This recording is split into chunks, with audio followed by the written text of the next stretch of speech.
Okay, hopefully this is working. There I am. Now I can see myself. Apparently when you do a live event, you have to have a college degree to do it on YouTube. And nobody really knows where this is going. So let me just take this and let's see. I'm going to copy that there. And then I'm going to go here. And we're going to let a few more people know where I'm at, because nobody really knows. Yeah.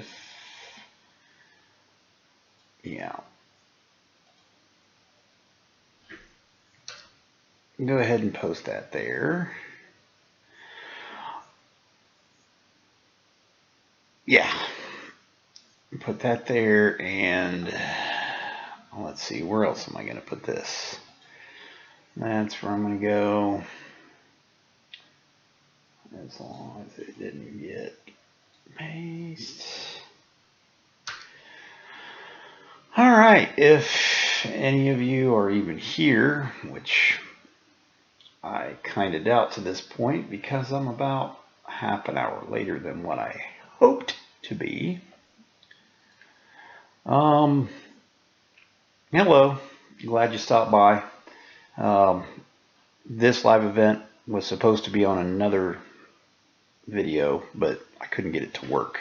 So if you've ever done anything with events in YouTube, please direct me in the correct way to do so, because apparently I have no flipping idea how to do it. It looks easy. It looks like doing exactly what I'm doing here. Create the event, say what time you're going to start, set up your broadcasting software, boom, off you go. And I got that, but it wouldn't let me stream. It wouldn't let me actually broadcast it. And I couldn't figure out why. So, what we're here for tonight is I am lucky enough to be able to go to CES this year in beautiful Las Vegas. I am excited to no end about that. Other than just going to Vegas, if you've never been to Vegas, I suggest you go. It's a great time. And the reason I'm going is because I need a vacation. One, I haven't had one all year. I need to get away for a few days. And two, a friend of one of the forums is going to be speaking at CES on drones. So I figured, hey, why not? Let's kill two birds with one stone. Go and see somebody speak in some forum of some kind at CES and see all the cool stuff at CES. And go to Vegas and drink more than I usually would, which is a hell of a lot more than I do now. But there's only 4 of you watching, so yeah. What I want to know from all of you is CES is not only about drones. CES has to do with everything electronical in nature. And I want to try to cover as much of it as I can in the two days I'm there. I think 10th, 11th, 12th. Get the first day to 10th, the 11th, second day. I get 2 full days, short of when I want to be cruising the strip and all that good stuff. You know, hitting the casinos and the bars in those casinos. So what I want to know from you guys is, what would you like to see me try to get some footage of, try to get some information of on, be it drones. I already plan on hitting the DJI booth, the Autel booth, of course, Unique. I want to say eHang is going to be there, a whole bunch of them. Power Eye, Power View. I don't know exactly what the name is. And then everything else as far as consumer electronics goes. So there's going to be camera manufacturers there. There's going to be, oh, it's hard to say who all's going to be there. I'm going to go ahead and get this, see if that changes anything. It shouldn't. No. There we go. No news or updates so far from me, from my end. I'm hoping to get some more information from a few of them at CES come next year. I would like to think that we would get some kind of release of or an update on what they're doing with their software development kit, if they're going to release it, if they're going to come out with a newfangled something or other drone. They have been pretty tight-lipped. If you are a part of any of the forums online, you know they don't like to put anything out there, really. Um, the one major benefit to Autel versus everybody else, from my understanding, has just been their customer service, of course. They always go above and beyond. They went above and beyond for me, and they went above and beyond for a lot of other people out there. So, hard to say. Hopefully at CES they're going to come out with some more stuff. Hopefully it's not going to be like last year's CES where they said we're going to get you the 1-inch camera, we're going to get you the the FLIR Duo, we're going to get you all these fangled things, the drone with the retractable legs, which we never saw another thing from. Hopefully that's going to be one of the things that they're going to come out with, that along with the Kestrel and the other smaller long duration flight drone that they have for surveying and things like that. I'll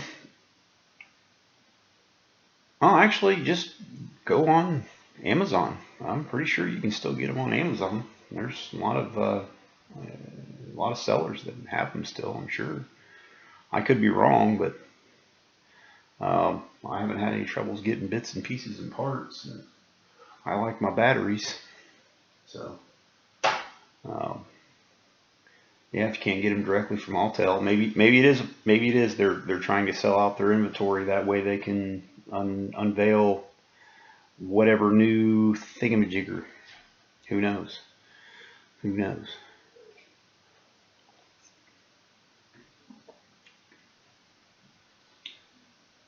Oh.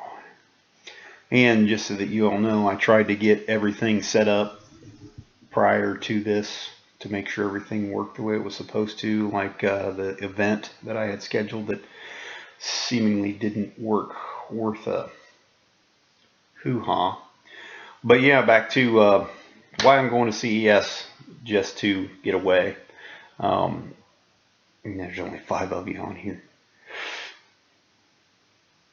I'm going to CES this year. If there's anything you'd like me to try to cover while I'm there, I'm going to be shooting most everything with my cell phone, just because I don't want to lug around my DSLR, because it's a pain to lug around. I may take this little guy, little action cam, because it's easy to stick in your pocket and it lasts for quite a while. Pretty nice little camera. It's not a GoPro. Just a little cheapy knockoff.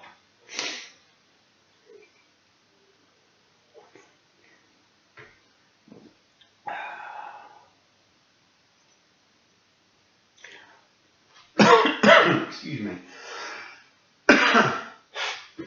So yeah, who else is out there? I see there's 5 of you. What's up, guys? Come on, shoot me some questions.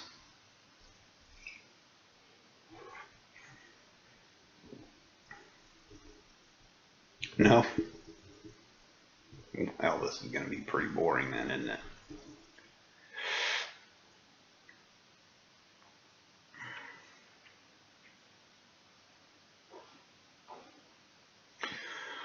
Boy, I was really hoping this would be a little bit more of a turnout than this. But, you know, that's how it goes usually. But anyhow, I'm going to be pounding Autel at CES this year for information, for the scoop, and hopefully I can get some kind of information from them. That's as long as I don't get so tipsy, because I will be in Vegas, and I'm sure there's going to be an open bar at CES. At least I hope there is. If not, I'm going to be going out and in and out and in and out and in and out and in, probably several times. because, you know, what happens in Vegas follows you all the way home. But my wife will be with me, so, you know, she's already warned me that she's going to be a lush.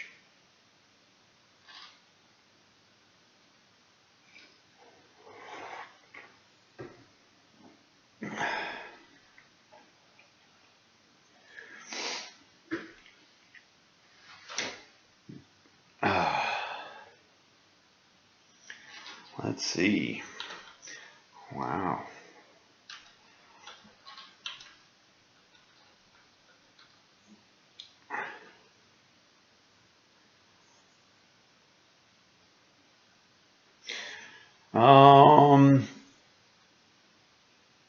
HTH Money 11. Sorry, bud. If you let me know your name, I'd rather call you out by your name.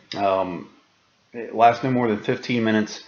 If you're somewhere where it's cold, that is normal. That is normal. Let's see. Hold on just a second. As a matter of fact, this battery here that I'm draining down, and I'm going to go ahead and kill that now. There we go. This is my first battery. Number one probably has 100 or better charge cycles on it.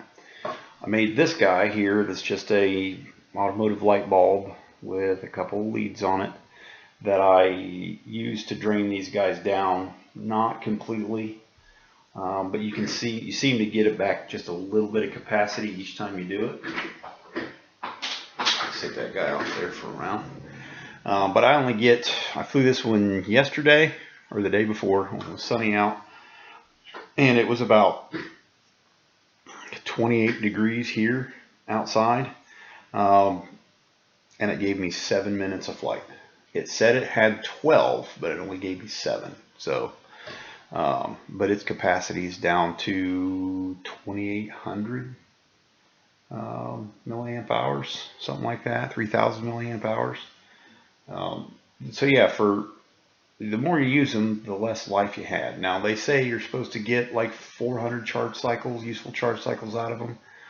They don't really give you a trend. It's all about how you take care of them, how you charge and store and all that kind of stuff. I will say that this guy is sat more than I'd like to admit, fully charged, ready to go, and then I don't get to it for a while, and you pop it in, you go and fly, and then it drops out of the sky. You know, I haven't had one fall out of the sky, but you get the critical battery warning, and thankfully I usually, you know, I don't just immediately take off whenever I fly,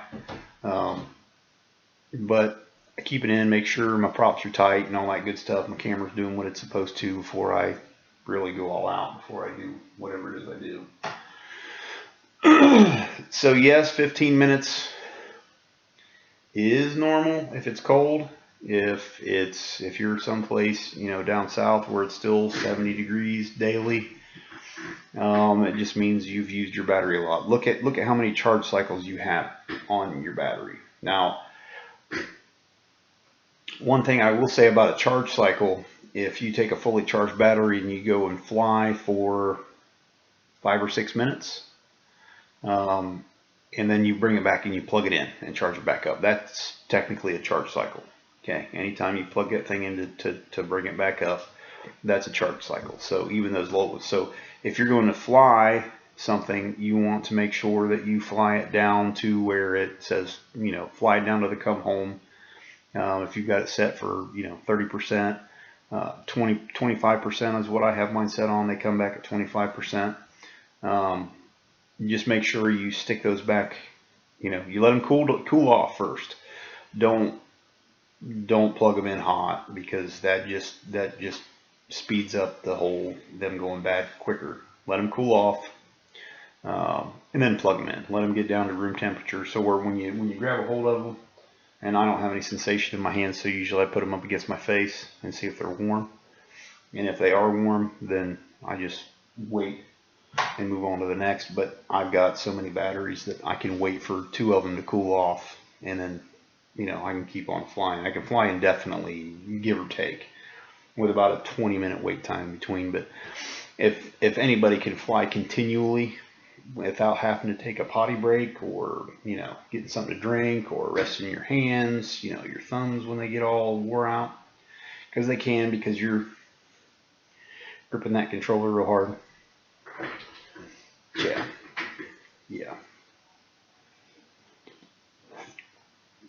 That's my take on that. Still only 4. But that's okay. I'm just starting out. Didn't expect to have 1,000 people watching or anything like that right off the bat. So, also, while I'm thinking about it, 55 degrees, 20 charge cycles. For just 20 charge cycles, I would say 15 minutes is a bit low.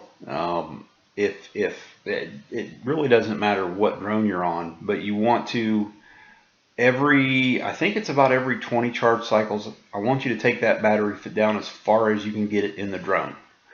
Okay, so you're out flying, and if you have an X-Star, you're out flying, you hit 25%, it comes home, let it come home, and don't let it land. Pause it when it gets back to you, pause the go home function, and just keep it right there in front of you, 2 or 3 feet off the ground, and just let that sucker get all the way down to its absolute landing voltage, which if you have it set at 10%, you can keep it up until it hits about 8%. If you keep it at that level until it will not stay up off the ground at all, and then hits the ground, pull that battery out, let it cool off, and then charge it. If you're going to fly immediately after that,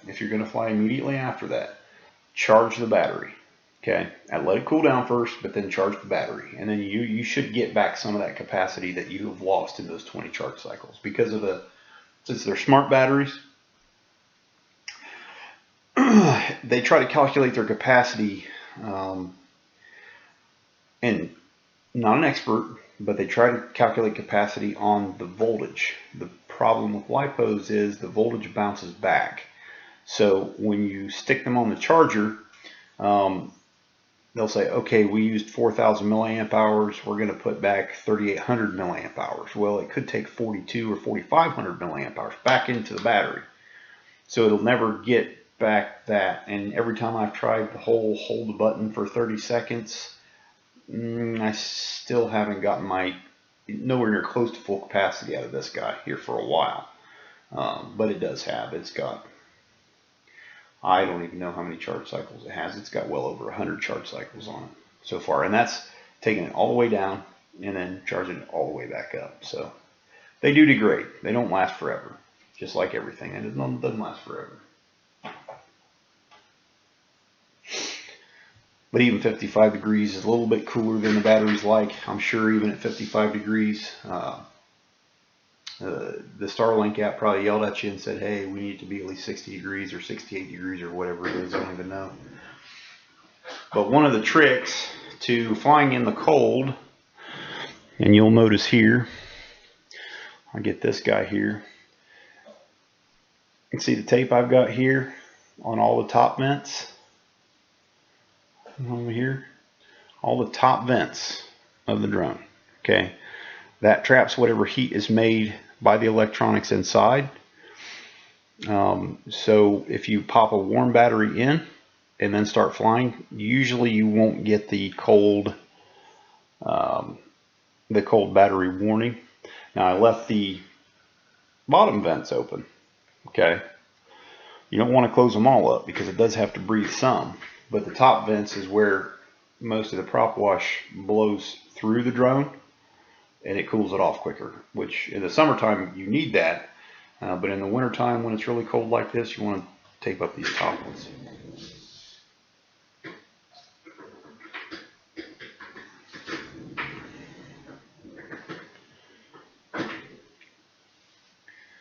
Still only 4 watching. That's okay. We're having a good time over here. Everybody else is missing out.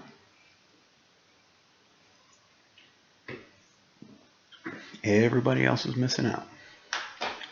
And I better do something with this over here. It slows it down a little bit when I do this, but I got to because my camera will just shut off.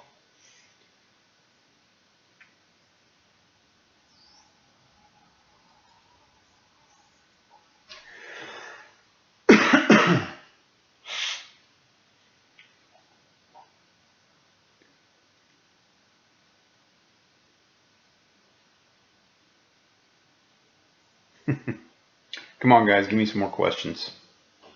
Talking CES, Autel drones. I know there's only a few of you. Sunday night. What else have all these people got to be doing that's better? Yeah, I won't answer that either.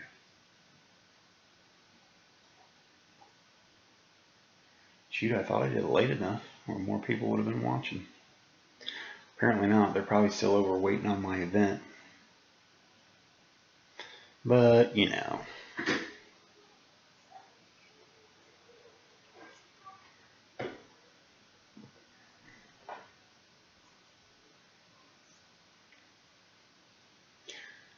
You're welcome, bud. And I know there's a bit of latency in between what you type, what I answer, and what you see. It looks like about 4 or 5 seconds as I'm seeing it. But it could be a little bit different for you.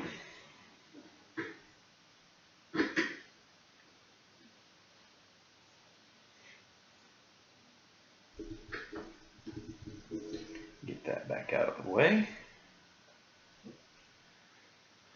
Still only 4 people. 20 minutes. Yeah, I'm going to have to figure out how to do this event thing. I think it would be better if I had an event. Let a lot more people know well before what's going on.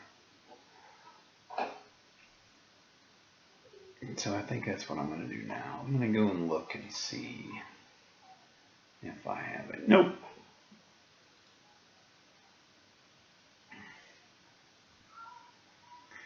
Nope, didn't work at all.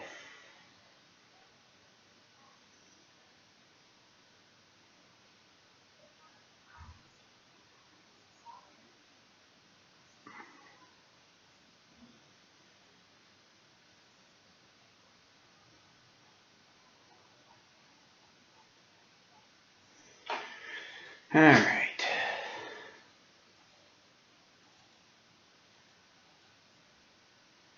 And I know this is kind of boring, guys. I was hoping for a bigger turnout. I thought I had advertised this a little bit better a little earlier, a couple hours ago.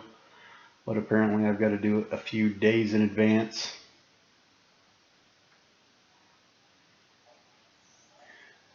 So yeah. But that's what I get for trying to be... Oh, I forgot all about this one. Huh. Let me go ahead and post this here. There we go.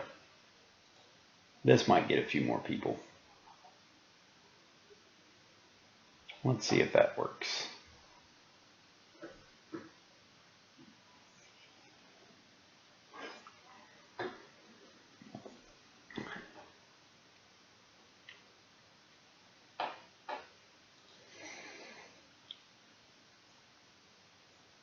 Slow down my camera for a minute.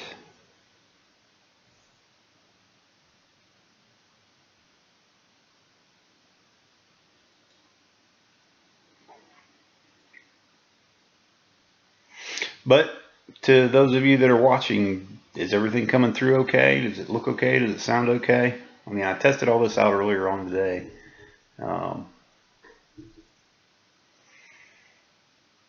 Do I think Autel might go out of business? No.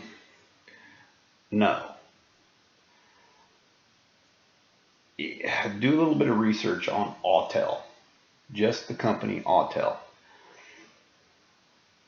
Thank you, sir. Autel is one of the largest manufacturers of automotive diagnostic equipment in the world. They make the little code scanners that you get for your car. About every other one that there is, they make, or they make for somebody else to put their own name on it. So I don't see Autel going anywhere for a very long time. And Autel does, I think they do even more stuff than that. So Autel Robotics, the drone side of Autel, which is a very small part of, latency about 1 minute. And of course, telemarketer calls me.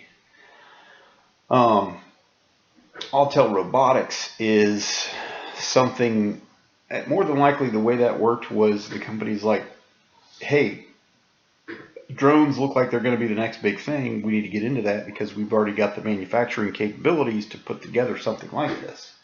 So why don't we put something together and, make it very closely resemble one of our competitors? And if you have any idea, the X-Star Premium looks strikingly similar to the DJI Phantom 3. So strikingly similar that DJI sued Autel for infringement of some kind. And I don't know that for sure, but I've seen a few stories, never got that interested in. So they put their own drone together. And of course, Autel's a Chinese, Japanese, Korean company. I don't know where they're from. Yeah, I assume China, where they have the ability to make anything like that very cheaply, very quickly. So they put out the X-Star Wi-Fi and then the X-Star Premium in early 2016. I could be wrong. We got some pretty good feedback. They took whatever DJI was doing and said, hey, we need to do something better than DJI, which was the customer service aspect, which they completed. The drone is much, I'm not going to say it's better, but it's on par with those ones. It's better than the Uniques that I've been associated with. So like the Q500, way better than the Q500. The H, I don't know. I wouldn't think that the Autel is in the same ballpark as the H, just because of the ability of it to lose a motor or something like that in flight and not come down. But I've heard horror stories about the Unique H and the Unique Q500 and the DJI stuff. I've heard horror stories about the DJIs too. So as far as Autel going out of business, no, I don't see them going out of business anytime soon. All those things are unfounded from customers that got there are people like that. They're going to spread those rumors no matter what. So just take that with a grain of salt. That'd be like saying Chevy's going out of business. Yeah.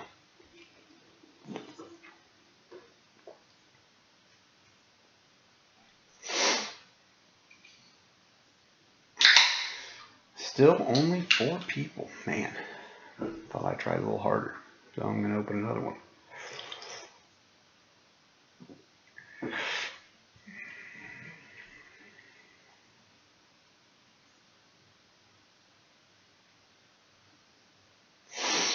Traded my Typhoon H for a second XSP. Typhoon, it was a disappointment. They overpromised and underdelivered. A few people that I've talked to that have had an H said the same thing. It looks great. I mean, it really does. And there are a lot of good reviews on YouTube about the H. And it just has that look that it could be, I want to say, an inspired killer, but the camera's not good enough. The range is definitely not good enough. That's the biggest thing I didn't understand with the H, is that its range. I've seen some people get a mile, but they got to be out in the middle of nowhere to get a mile. Most I've seen is 1,500, 2,000 feet to still have good visual. In my XSP, I've had that thing out 2 miles. 2 miles for me. Now, this was before I got my Part 107, before that whole thing started. It was just me pushing the limits to see what it was capable of doing, and I did that a lot of times. That's why I changed the shell. That's why I've broke the thing more times than I like to admit. But at 2 miles with my X-Star, I still had, there's a pecker gnat. Come here, you. At 2 miles, I still had good video.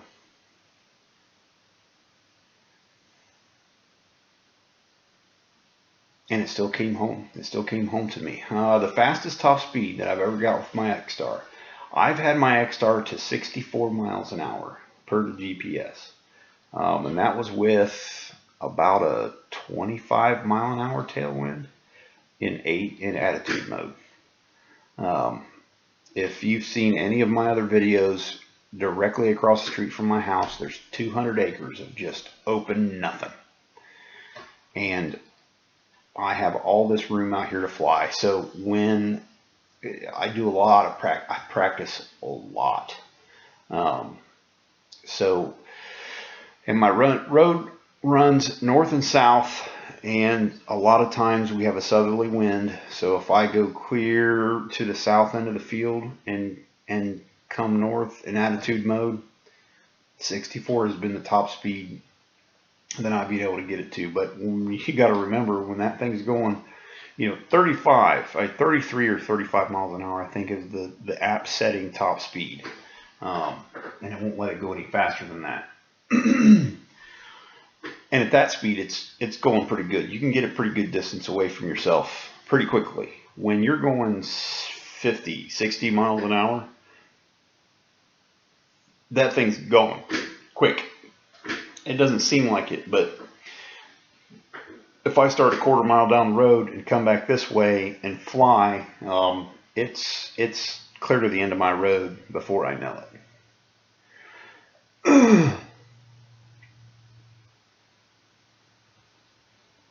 My XSP can get around 1.6 miles in a very crowded Wi-Fi area. The shell is built like a tank on the XSP. I've crashed mine several times and never broke a prop. I will agree with you. I will. As a matter of fact, let me grab the shell that I replaced.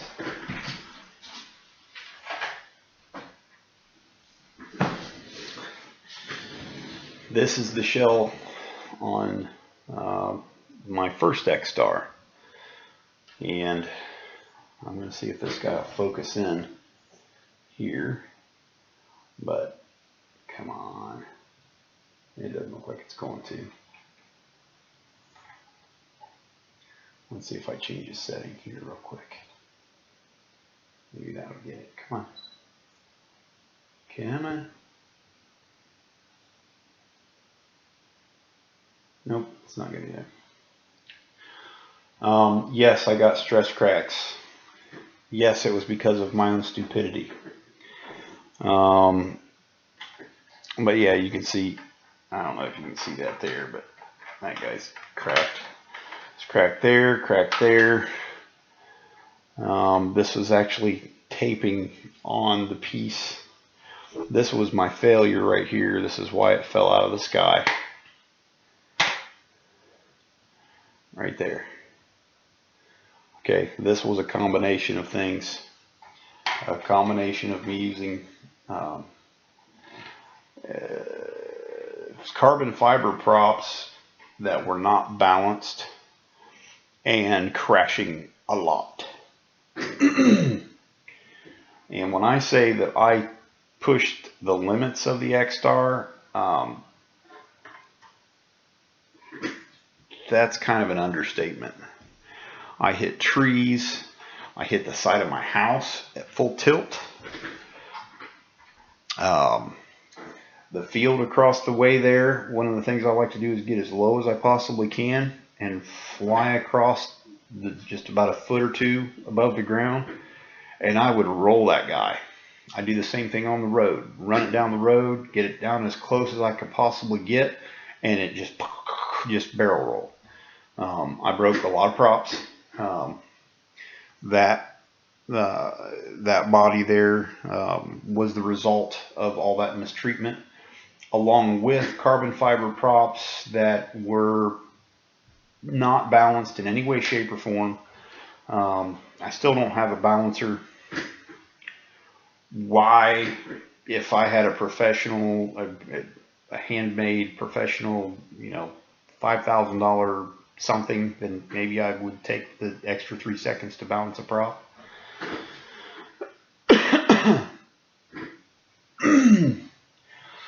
Yeah.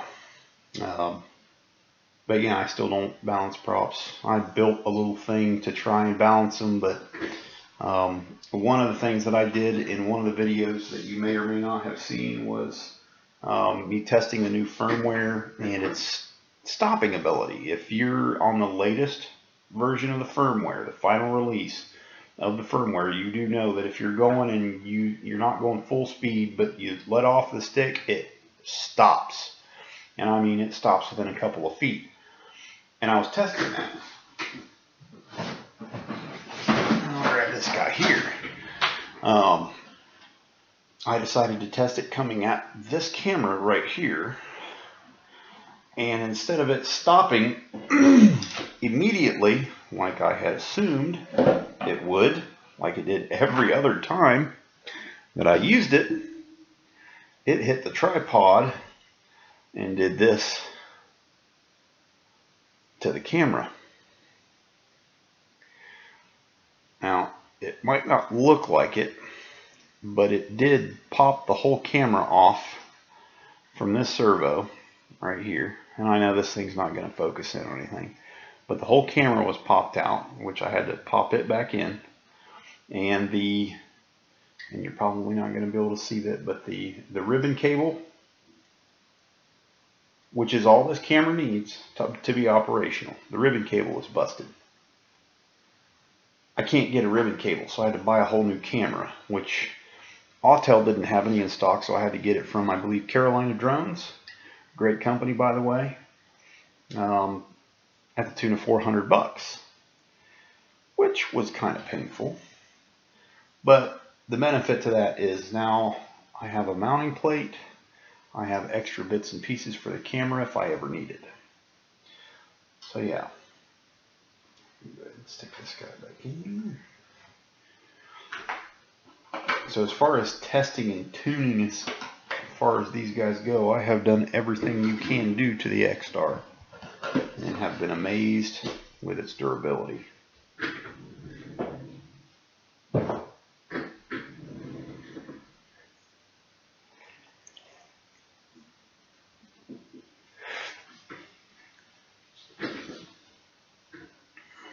But the one thing I can say about the treatment of my X-Stars, and any of you out there that are in the same boat that I am, is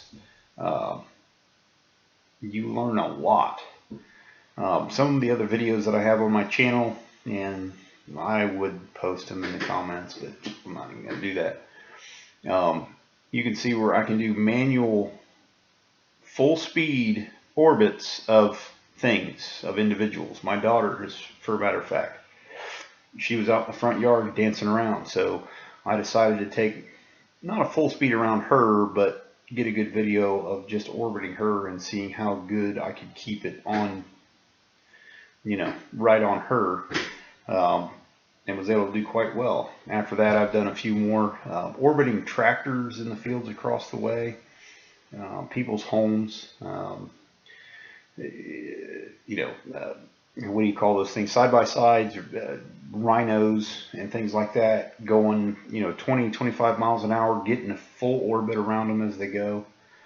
The biggest thing was tractors across the way, because those guys were moving 20-25, and these things are gigantic. There was a boom sprayer out there the other day, and I got a good orbit of him as he was going through the field and giving me one of those numbers with it. But yeah, doing all those crashes and things like that, it just teaches you to be a better pilot all the way around. Teaches you what you can push your drone to do.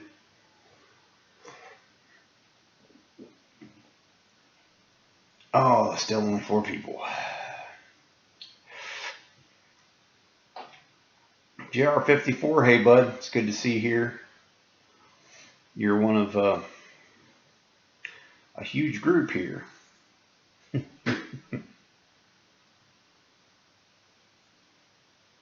But hey, I tried doing the event thing, scheduling an event, and it didn't let me do anything with it. So I'm going to have to look into how to do that.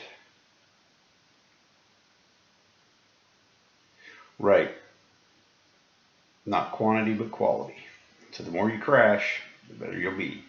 But remember, be safe. when you're flying. Do it in a place where nobody can get hurt. The only thing you can lose is your drone, and I'd rather lose my drone than hurt somebody or hurt somebody's property or anything like that. That's why I'm very fortunate to be where I'm at,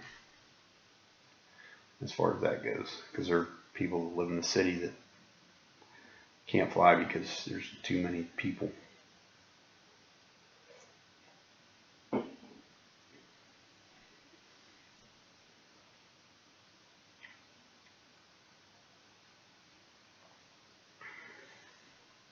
But if you're just tuning in, or if you're watching this the next day, because I might leave this one up for,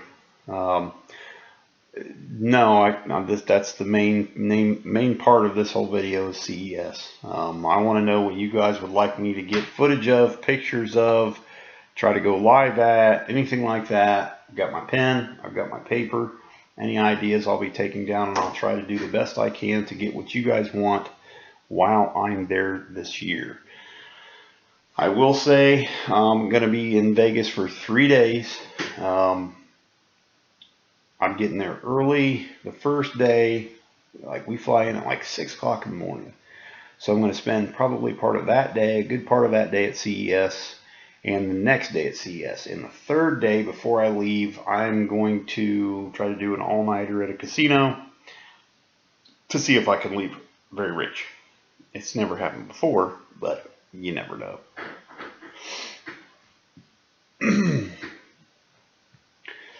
So JR54, is there anything in particular you would like me to try to get footage, images of, go live at, things of that nature? Now I want you to keep in mind, I'm sure I'm going to meet a lot of different people that I'm going to want to talk to, and not all of them are going to be willing to go on camera, or not every booth is going to allow me to come in with live streaming whatever they've got going on in that particular section, because I'm sure they're going to be funny about some stuff like that.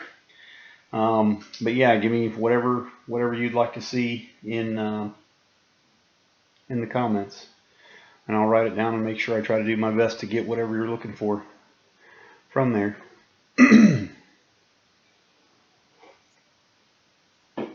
And this goes on too much longer. I'm gonna have to go get another beer.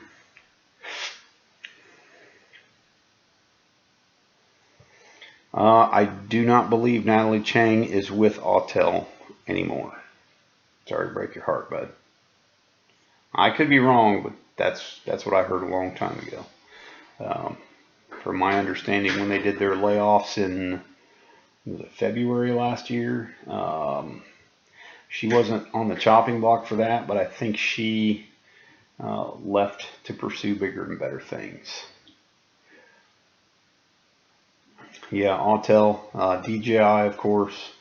I'm betting CES is going to be where they're going to unveil the Phantom 5, which is going to be a Phantom 4 that's got a dinner bell on it or something. Who knows? And it wasn't that they cleaned house. It was they needed more money to focus more on research and development, so they had to let some people in, the feel-good parts of Autel go. The people that did a lot of the their media relations and things of that nature, because they want to focus on. If you look at the Autel website, they're still looking for engineers in Pennsylvania, in Germany. So they're looking to get some good people on their team. And then once they release something that is, I'm going to say better than the X-Star. I hate to say better than the X-Star, because the X-Star, in my opinion, is pretty good for what it is. It has a few drawbacks. Third-party thing is a big thing for me.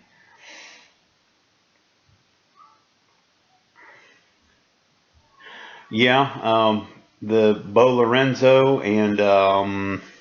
McBride, I believe. I'm pretty sure I'm going to meet those guys there. Is it John? God, I gotta look it up now. Hold on, let me see.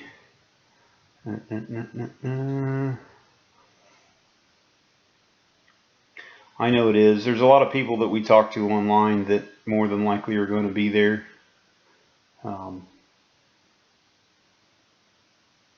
And I think that Bo Lorenz guy is the FPV guy on YouTube.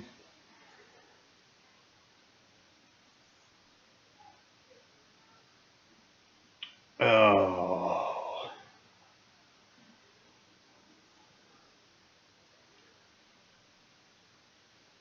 And sorry, I'm going through looking for a name. John McBride. Yeah, that's right. At RMUS, Rocky Mountain uh, Unmanned Systems, I believe, is the name of the company. That's not what I wanted to do. I'm sure he's going to be there because I'm pretty sure he's not too far away. But yeah, I'm going to talk to him. I don't think I'm going to get him on camera or anything like that because I have, if not almost 600 subscribers, and there's 5 of you here. And a couple of you I don't think are even subscribers. But that's okay. It's alright. No big deal.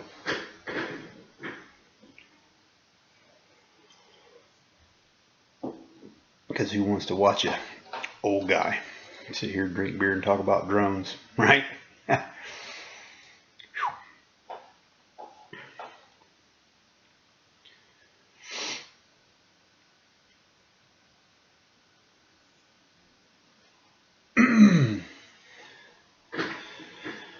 But yeah, as far as that goes, going to try to get as much of CES as possible, not just the drones.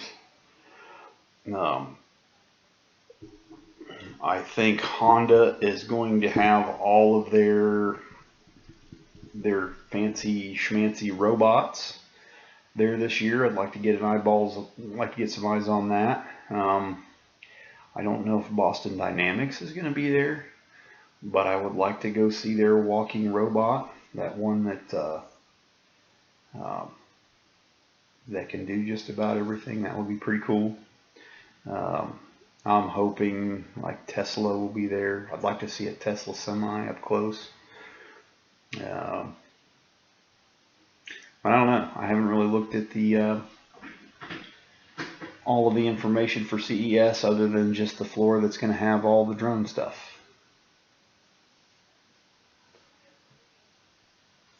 Shoot, I don't even know where Taylor's going to be speaking at, but I'll probably figure that out the day of.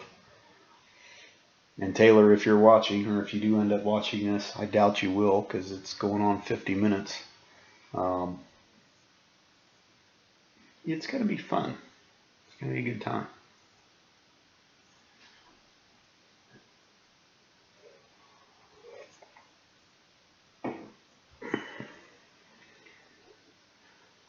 But you know what? It's almost 9 o'clock here. I was hoping for a bit more viewership, but I think I'm going to go ahead and end it here. Thanks for watching, guys. I'm going to go ahead and stop it here just because there wasn't that big of interest in it. But thanks for hanging out, JR. I appreciate it, bud. And I'll try to figure out the schedule once so I can schedule to get a whole lot more people in here. It'd be a whole lot better if there's, 20 or 30, or at least 10. But that's okay. So, happy Monday.